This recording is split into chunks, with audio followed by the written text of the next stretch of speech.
Hello बच्चों, कैसे हो आप सभी लोग। आज का अगला टॉपिक है क्लास 10 प्रश्नावली 5.3 का प्रश्न नंबर 19। चलिए 19वां प्रश्न क्या कह रहा है, ध्यान से पढ़िए। 200 लट्ठों लॉग्स को ढेरी के रूप में इस प्रकार रखा जाता है कि सबसे नीचे 20 लट्ठे, उससे अगली पंक्ति में 19 लट्ठे, उससे अगली पंक्ति में 18 लट्ठे इत्यादि। देखिए आकृति 5.5 में।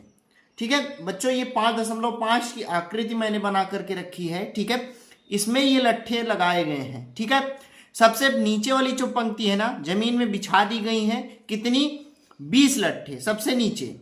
फिर उसके ऊपर लट्ठों के ऊपर लट्ठे रखे गए जब उससे ऊपरी वाली पंक्ति पर, तो उसमें 19 लट्ठे, एक लट्ठे कम कर दिए, बीच बीच में भर दिया गया। ठीक है, फिर उससे अगली पंक्ति, मतलब जब 19 लट्ठे की एक पंक्ति लगा दी गई 20 लट्ठों के ऊपर, तो फिर 19 लट्ठों की वाली जो पंक्ति दूसरी पंक्ति है, उसके ऊपर एक और पंक्ति लगा दी गई 18 लट्ठों की। ठीक है, ये 200 लट्ठे कितनी पंक्तियों में रखी गई हैं तथा सबसे ऊपरी पंक्ति में कितने लट्ठे हैं।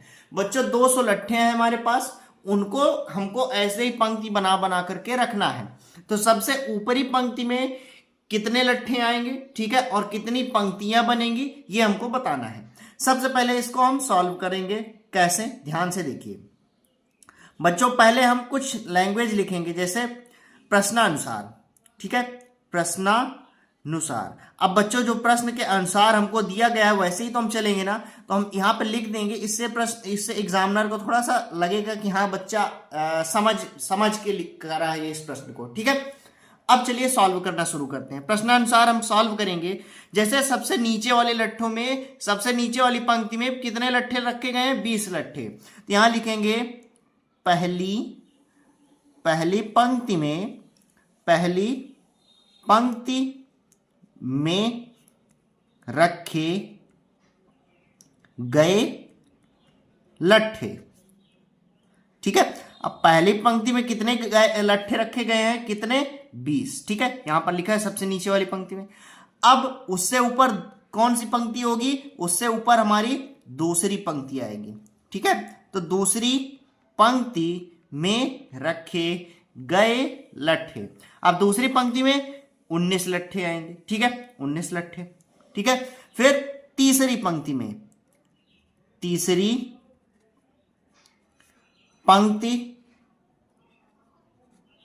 में रखे गए लट्ठे। अब तीसरी पंक्ति में कितने लट्ठे आएंगे? 18 लट्ठे। ठीक है, ऐसे ही करते करते हमारे पास 200 लट्ठे हैं। ठीक है, अब 200 लट्ठों को हम यहां पर लिख देंगे कुल लट्ठों की संख्या। अब बच्चों कुल लट्ठों की संख्या जो हमारी दी गई है वो कितनी है? 200 लट्ठे। ठीक है, 200 लट्ठे। अब इसको हम सॉल्व करना शुरू करते हैं बच्चों। अब हमको एपी बनाएंगे। सबसे पहले इसका हम एपी 1 बना लेंगे। एपी सूची हमारी क्या बनेगी? सबसे पहले कौन से लट्ठे आए? पहली पंक्ति में 20। ठीक है, दूसरी पंक्ति में 19। ठीक है, तीसरी पंक्ति में 18। ऐसे ही लट्ठे बढ़ते चले जाएंगे, घटते चले जाएंगे। ठीक है, अब बच्चों 200 यहां पर सारे लट्ठों की संख्या है, तो इसमें हमको क्या क्या दिया गया, क्या क्या हम निकाल सकते हैं। ध्यान से देखिए, ए बराबर कितना आ गया हमारा? 20। ठीक है, डी बराबर हम निकाल सकते हैं दूसरे पद से पहले पद को माइनस कर देंगे, तो 19 माइनस 20 हो जाएगा। तो कितना आएगा? -1। ठीक है, इतनी बात क्लियर। अब टोटल लट्ठों की संख्या 200 दी गई है, मतलब पूरा सबका योग दिया गया है, तो SN बराबर कितना हो जाएगा? 200 हो जाएगा। इतनी बात क्लियर। अब इसमें हम सीधा सा फॉर्मूला लगा देंगे। फॉर्मूला किसका लगाएंगे? हमको SN दिया गया है तो SN का ही फॉर्मूला लगा देंगे। SN बराबर n/2 ब्रैकेट में 2a प्लस n-1 इंटू में d। ये हम फॉर्मूला लगा दिया हमने। ठीक है, SN का मान कितना है? 200 है, ये हमने 200 रख दिया। बराबर लगाया। n का मान हमको नहीं पता, n ही हमको ज्ञात करना है। ठीक है बच्चों, इसमें हमको ज्ञात क्या करना है? ध्यान से देखिए, इसमें हमको ज्ञात करना है n बराबर। ठीक है, n बराबर हमको बताना है कितने पंक्तियां लगाई जाएंगी और सबसे ऊपरी पंक्ति में कौन से कितने लट्ठे आएंगे, मतलब एन भी हमको बताना है। ठीक है, दो चीजें हमको निकालना है। तो चलिए एस एन बराबर 200 हो गया, एन बाई 2 को हमने ऐसे लिख दिया, ब्रैकेट के अंदर 2a, ए की जगह पर कितना दिया गया 20, तो 2 गुणे 20 कर देंगे, प्लस n का मान नहीं पता है, n-1 को हम ऐसे लिख देंगे। अब एक चीज देखिए, 19 में 20 घटाया तो -1 आया d का, तो d का मान हम यहां पर क्या करेंगे -1 रख देंगे। अब इसको हम सॉल्व करेंगे बच्चों, इसका मल्टीप्लाई इससे हो सकता है, इसका गुणा इससे हो सकता है 200 से, तो 200 का 2 से जब गुणा होगा तो ये हो जाएगा हमारा 400। ठीक है, बराबर n, अब ब्रैकेट के अंदर देखिए सॉल्व करिए, 20 दूनी 40, ये 40 हो गया। ठीक है, फिर उसके बाद प्लस लगाए, ये हमने प्लस लगा दिया,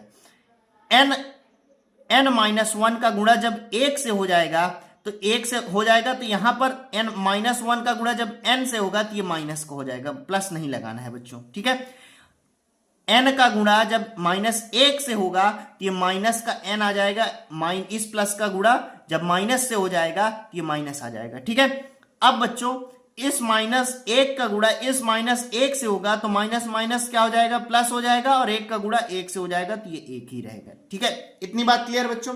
अब इसको सॉल्व करिए, सॉल्व करेंगे तो ये हो जाएगा 400 बराबर n को ऐसे ही लिख देंगे, ब्रैकेट के अंदर जोड़ेंगे, 40 में 1 जोड़ देंगे तो ये कितना हो जाएगा 41, ये माइनस लगाया n लिख दिया हमने। ठीक है, इतनी बात क्लियर।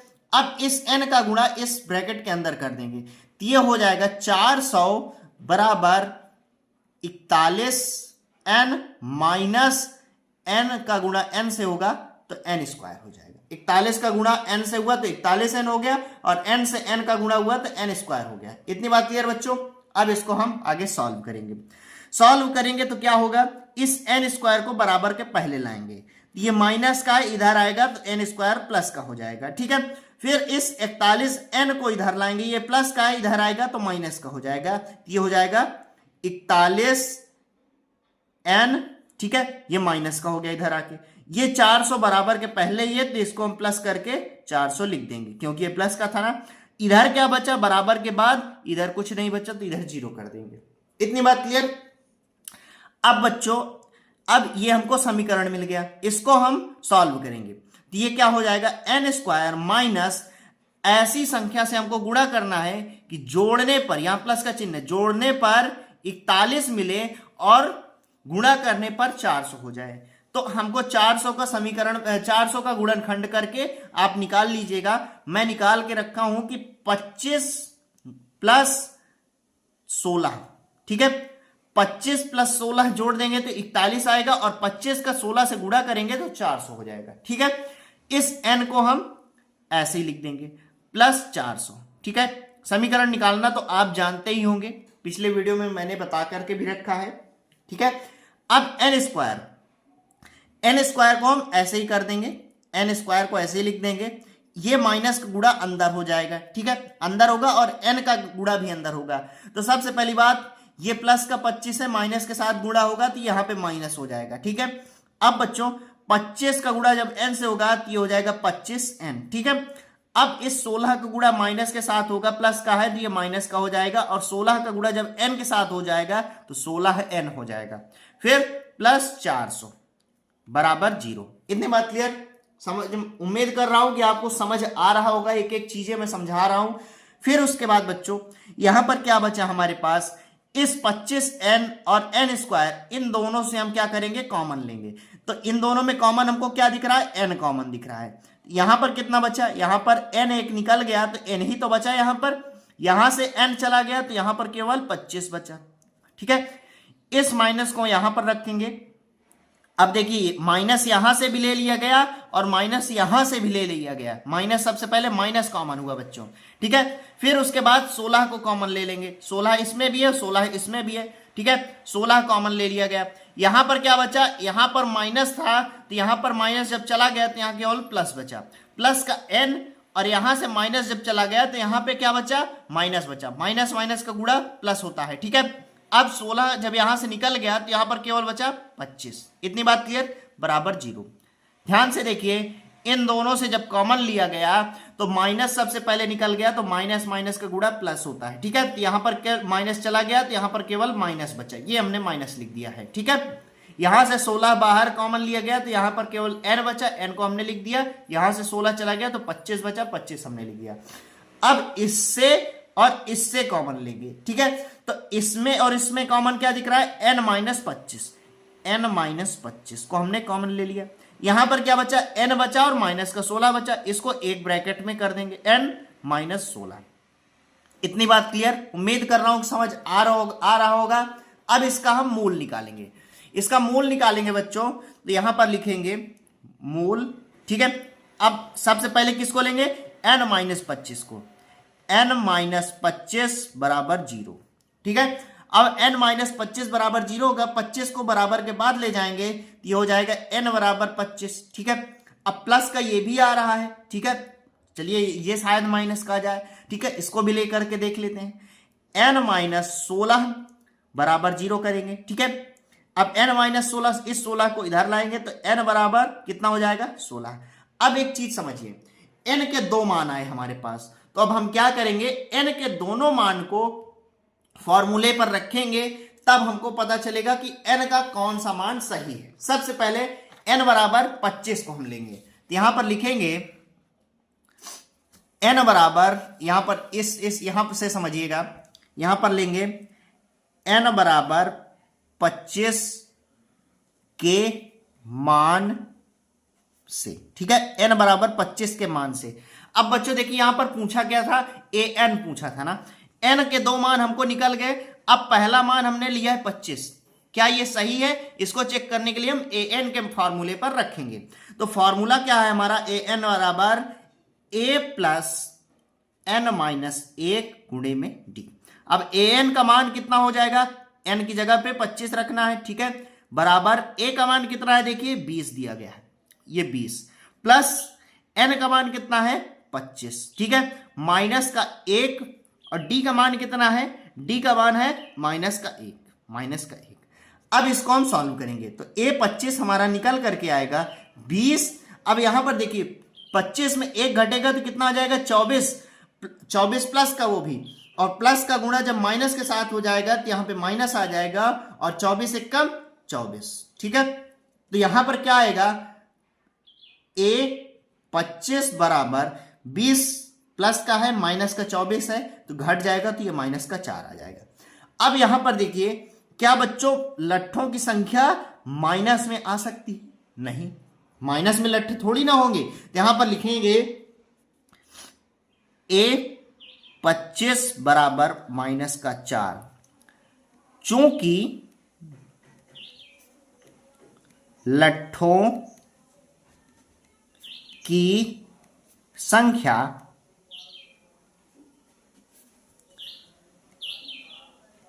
ऋणात्मक नहीं हो सकती, नहीं हो सकती, अतः ये मान संभव नहीं है। ठीक है, अब बच्चों अगर n का मान a 25 का मान माइनस 24 आया, ये लट्ठों की संख्या है, a 25 क्या हो जाएगा हमारा, आखिरी पंक्ति में, आखिरी पंक्ति में लट्ठों की संख्या माइनस की 4 आई, तो माइनस में कोई समान नहीं हो सकता, कोई भी वस्तु माइनस में नहीं हो सकती, इसलिए हम लट्ठों की संख्या माइनस 25 पंक्ति को नहीं लेंगे और लट्ठों की संख्या इस माइनस 4 को भी नहीं लेंगे। ठीक है, ये हमारा आंसर नहीं होगा। अब हम क्या करेंगे, माइनस के 16 को लेंगे। ठीक है, माइनस के 16 को लेंगे बच्चों, तो यहां पर लिखेंगे n बराबर 16 के मान को लेने पर अब n बराबर 16 का मान लेंगे। ठीक है, तो इसको भी a n के मान पर रख देंगे, a n के फॉर्मूले पर, a plus n minus 1 into में d। अब a n का मान n की जगह पर कितना रखना है, n की जगह पर 16 रखना है, तो a 16 हो जाएगा। ठीक है, a का मान कितना है, a का मान है बच्चों हमारा, यहां पर देखिए 20 आया है, a का मान हम 20 लिख देंगे, प्लस n का मान 16 लिखना है, 16 माइनस का 1, ठीक है। d का मान कितना है, माइनस का 1, ठीक है, माइनस का 1 लिख देंगे। इतनी बात क्लियर बच्चों? उम्मीद कर रहा हूं कि आपको समझ में आ रहा होगा। यदि अगर कोई चीज समझ में ना आए तो आप कमेंट करिएगा, ठीक है। अब इसको हम सॉल्व करना शुरू करेंगे। तो a16 बराबर हो जाएगा, a16 बराबर हो जाएगा 20। अब देखिए 15 में एक घट 16 में एक घटेगा 15 आ जाएगा, और 15 का गुणा जब -1 से होगा तो ये कितना आ जाएगा, -15 हो जाएगा। इतनी बात क्लियर बच्चों?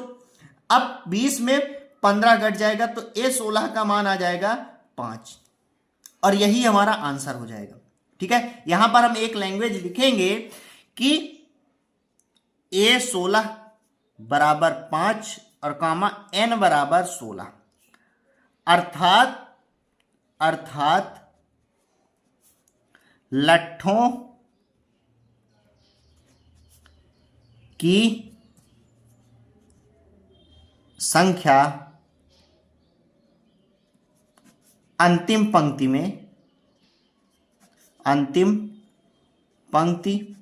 में 5 होगी, ठीक है। और कुल पंक्ति की संख्या 16 होगी, ठीक है, 16 होगी। क्योंकि देखिए 16 क्यों होगी बच्चों, थोड़ा ध्यान से समझिएगा, थोड़ा सा और देख लीजिए। a25, यहां पर हम जब n के मान को 25 लिए तो यहां पर हमारा क्या आया, -4 आया लट्ठों की संख्या। और यहां पर जब हम a16 लिए, n का मान 16 लिए, तो यहां पर लट्ठों की संख्या 5 आई। इसलिए बच्चों हमारा कभी भी n ऋणात्मक में नहीं हो सकता, n का मान ऋणात्मक में हो सकता है, लेकिन वस्तु की संख्या मतलब वस्तु कभी भी ऋणात्मक में हो सकती है क्या, कि मैं आपको -4 के ले दे दूं, ऐसा तो नहीं हो सकता ना। इसलिए हम -16 को लेंगे, ठीक है। उम्मीद कर रहा हूं कि आपको समझ में आया होगा। यदि अगर कोई चीज समझ नहीं आती है आप कमेंट करिएगा, उसका रिप्लाई आपको जरूर मिलेगा। मिलते हैं अगले वीडियो पर। जय हिंद।